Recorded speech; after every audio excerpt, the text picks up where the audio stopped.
From London, Bruce Oldfield. Famous for special occasion clothes, his creations conjure up fun and romance. Bruce came to Australia last year when he found the inspiration for this collection. I mean, I really love the primitive arts of most cultures, you know, African, Mexican, whatever. It always seems to me to be the purest expression of a civilization, if you like. I mean, this sounds a bit sort of intellectual here. I'm not trying to be too intellectual. It really is sort of a gut reaction, and you know, I just respond to that sort of very, very basic, simplistic approach. And really, for you know, somebody asked me about us, you know, something that's indigenous to Australia. I mean, I have to think of sort of Aboriginal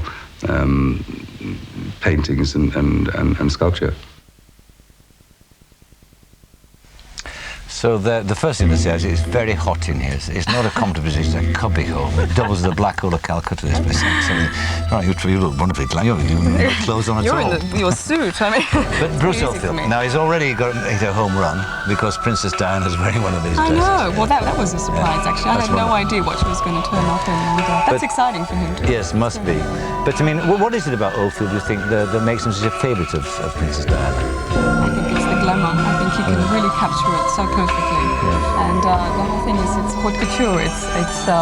He makes one of a kind. And I mean, Princess Diana can't be seen in something else that someone else is wearing. Well, I was going to say that. I mean, would she buy from a fashion show such as this, or would everything be actually specially made? I think it's all specially made. And also, they go for the fashion forecast. They've got to pick up on something that's up and coming, and not something that's sort of been seen 2 years ago. She's got to be very much in keeping with the fashion, and basically dictate to other women on what sort of what we can expect.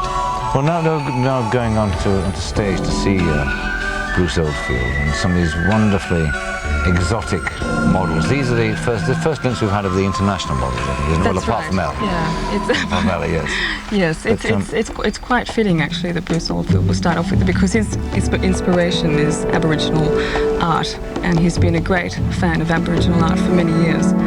Now that's his brief. So how do you think he's interpreted that? Well, he's gone for the colours, the red, the black, and the yellow. And also on some of his fabrics, he's printed Aboriginal motifs, which are really interesting. I mean, could you buy a Bruce Oldfield in Grace Brothers? Possibly. Maybe if we say it might happen. Yeah.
Paranoid.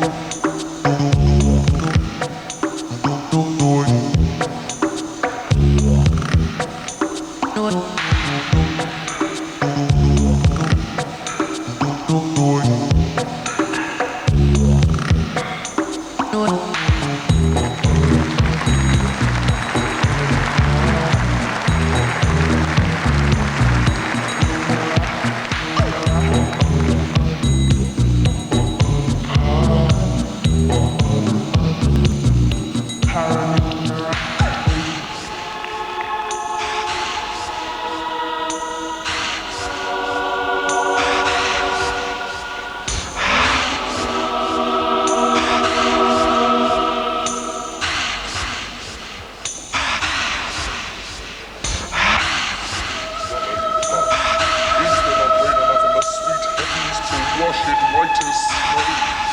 This cursed heat was thicker than its sacred brother blood.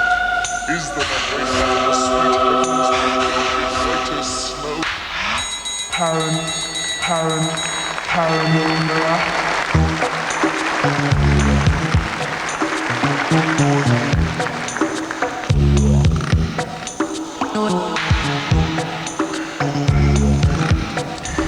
Right, Deborah, what do you think so far then?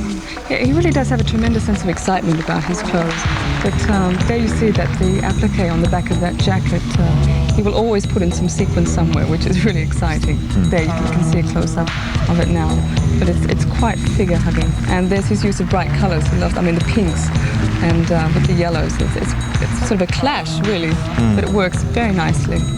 He's quite an extraordinary man, isn't he? We were talking earlier during the Australian designers about the odd backgrounds that some of the designs come from. And I mean, Bruce's background, his life story is like a mini-series, isn't it? He was an orphan boy, Dr. Bernardo's boy, fostered by a woman.